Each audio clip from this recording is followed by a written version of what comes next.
It was common in professional services businesses to take part in what were called maturity assessments. An external benchmarking organisation would descend on the business and measure performance against industry best practice. It looked at the business across pillars such as finance and operations and identified the difference between industry best, how you compared, and what you needed to do next. They worked well. They did, however, assume that the definition of best was fairly static and that there were a limited number of predictable paths between each level of maturity. I'm not convinced the rules are the same for software as a service businesses and customer success particularly. SaaS businesses are much more responsive to evolving customer needs, so they evolve quickly too. And customer success is continuously changing across many perspectives. And like all aspects of modern customer experience, it's like walking up the down escalator. You have to keep moving simply to stand still. And you really have to pick up the pace and be very careful about it if you want to make any real progress. The very early phases of customer success teams do tend to follow a pattern though. But the later phases, they're more about evolving than they are about maturing. At the very beginning, most SaaS businesses start in the same way. It's rather like when they open up a new office in a new territory. Begin something like this. They open that small office, if they open a physical office at all, and they drop in 2 people, one commercial, one technical. And they both do everything. They prospect, they market, they meet customers, they demo, they build prototypes, if it's a complex solution, and then they support those first few customers as if they were customer success managers too. If you're in a SaaS business today, I wouldn't be surprised if those 2 people are still there. You can refer to them as the pioneering pair or the gruesome twosome, depending on if they're listening or not. Fast forward a few years, and that same business will have business development managers. They only do prospecting. Reps that don't do any prospecting, or at least very little.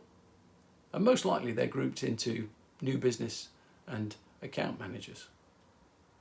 There could also be solution engineers supporting the sales team with deeper product knowledge. There may be regional marketers localizing content, customizing campaigns.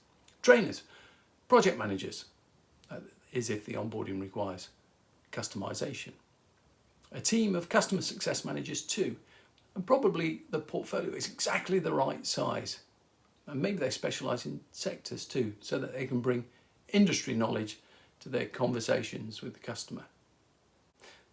A business doesn't go from a team of 2 to that ideal team, 50, overnight.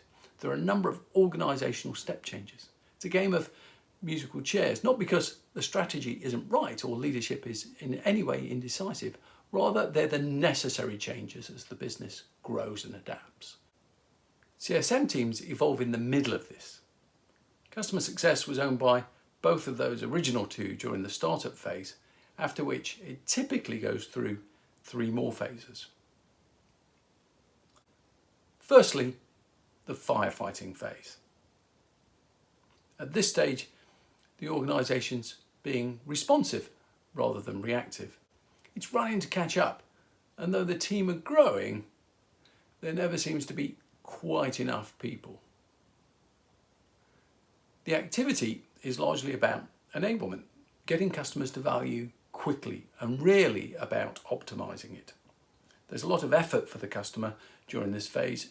Usually though, they don't mind because they're on a journey of change or innovation. They know it's early days for all of you and are bought into the pioneering spirit.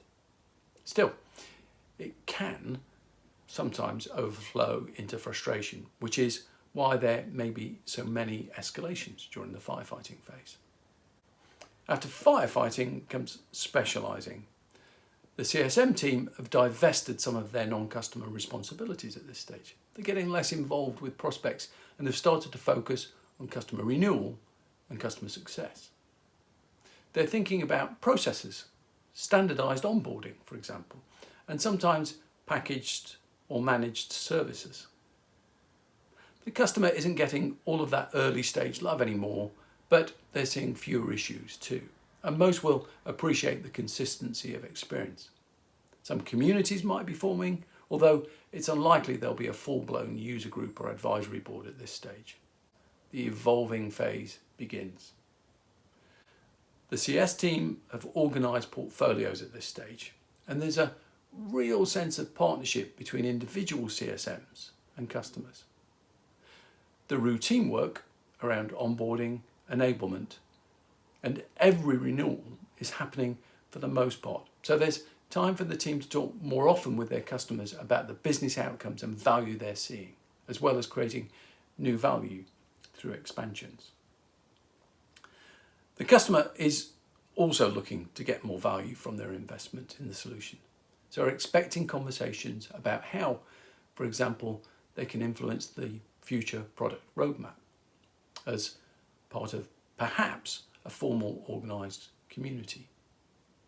Customer success teams never really leave this phase. They're always growing, always changing, always looking for that next evolution.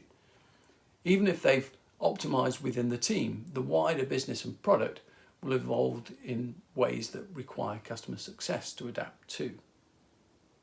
So, they're the 4 phases customer success teams rapidly evolve. From startup, firefighting, specialising to a state of continuous evolving. The call to action then is to assess where you are today and decide what your next priority is. There's no ideal benchmark or fixed point of maturity.